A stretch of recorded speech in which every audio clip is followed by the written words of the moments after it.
मरने भूमि में दार। मंदोदरी भी रोने लगी और कहने लगी मैं तुम्हें आज्ञा देती हूँ बेटी, जाओ मेरे पुत्र का शीश मांग कर लाओ, आप खुद चली जाओ।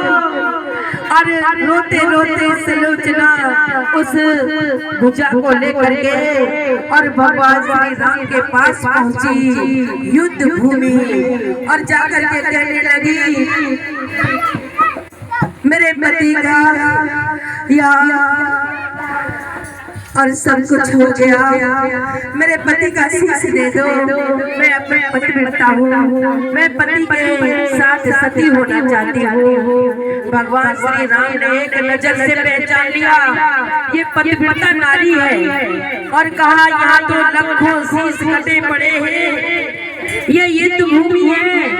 अगर सुलोचना तुम पतिव्रता हो तो युद्ध भूमि में जाओ और तुम्हारे पति का शीश तुम्हें देखकर हंसेगा और जब हंस जाए तो उसी को उठा लेना। जैसे ही युद्ध भूमि में और सुलोचना बड़ी आगे और मेघनाथ का शीश हंसने लगा और सुलोचना ने शीश को उठाकर छाती से लगाया और इंद्रजीत के साथ सती हो गई मेघनाथ के और सती हो गई।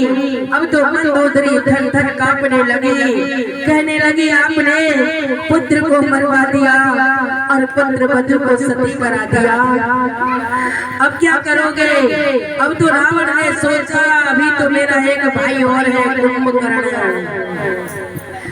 मेघनाथ इंद्रजीत एक ही का नाम था और खरदूषण रावण के भाई थे, लेकिन उसी दिन मारे गए जिस समय शूर्पणखा के कान कटे थे, उसी समय मारे गए थे।